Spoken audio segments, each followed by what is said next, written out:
And who am I in my darkest moment? Who are we in our darkest moments? How do we overcome the fear of rejection? How do we overcome the fear of failure?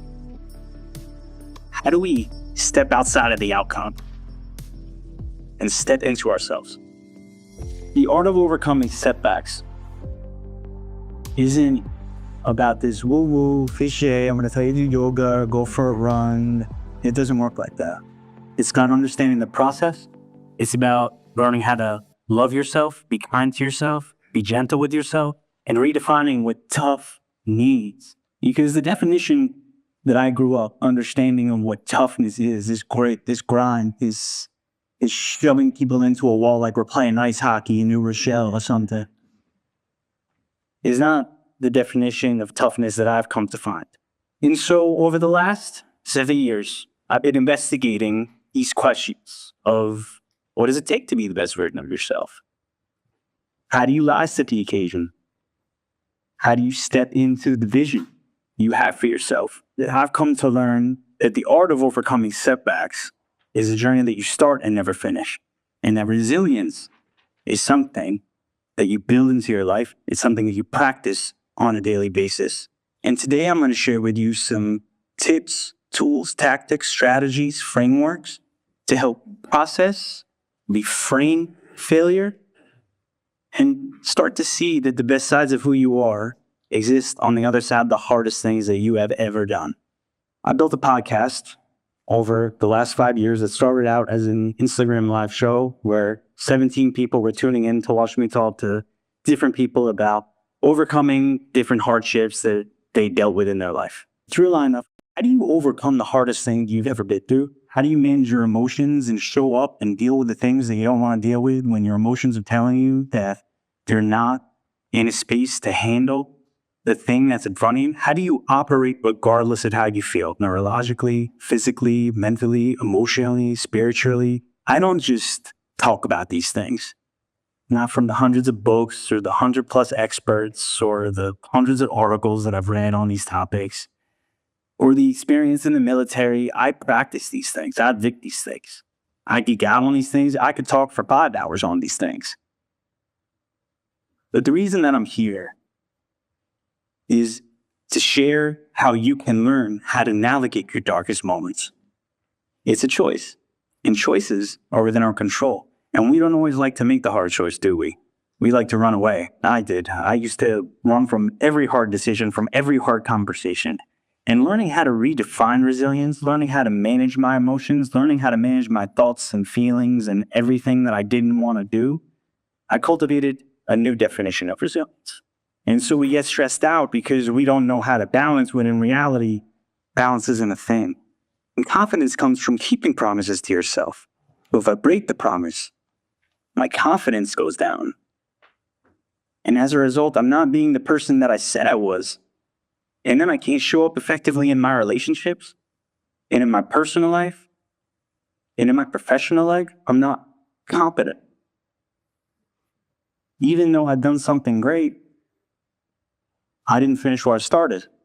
As part of the strategies around how to cultivate resilience, how you can cultivate a growth mindset, how you can identify and challenge limiting beliefs, we're going to reframe stress management because I don't know about you, but at least in law school, there were certain terms that used to bother me, like the best evidence rule. For whatever reason, it was very hard for me to wrap my head around. I couldn't understand that the definition of the best evidence rule was staring at me in the face the entire time. I always tried to make it more than it was, but really it's just the best evidence that's available.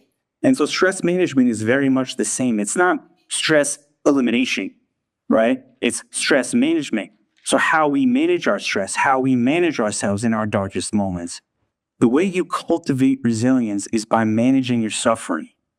You learn that it's not about the outcome. You learn that things come with time, pace, and patience.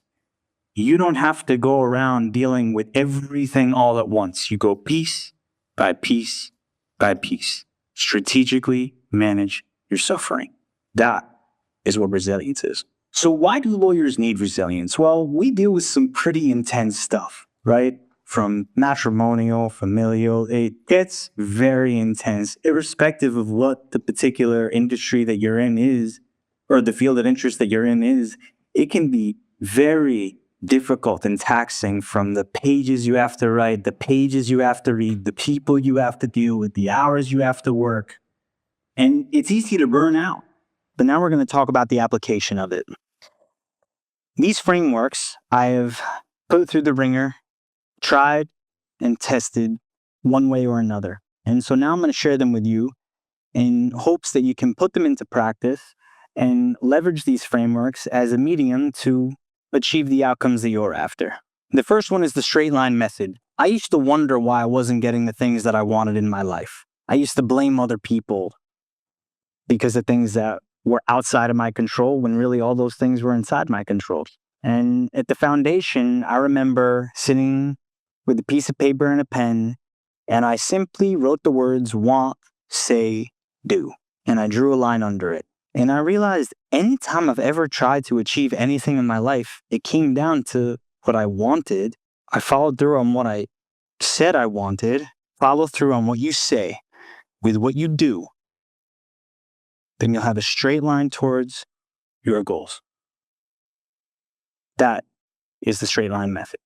And the framework that I love to use for overcoming and combating imposter syndrome to cultivate resilience is by listing out all of the credible evidence that establishes, beyond a reasonable doubt, where the burden of proof is on me, that I am exactly who I say I am, such that it would be unreasonable for me to believe otherwise.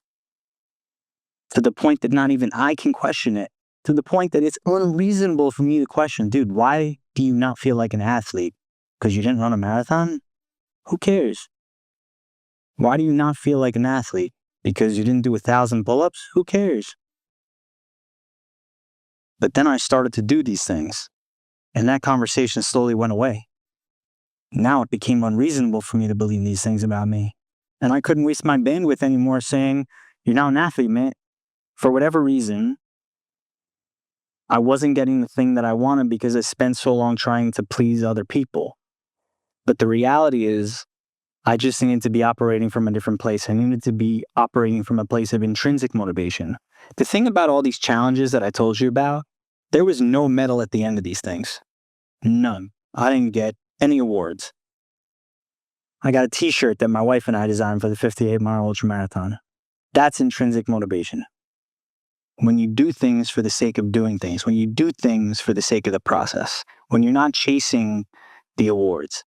Because resilience in the legal profession comes down to how you embrace yourself. It comes down to how you learn how to navigate struggle. It comes down to learn how to love yourself in the moments that you don't want to love yourself the most.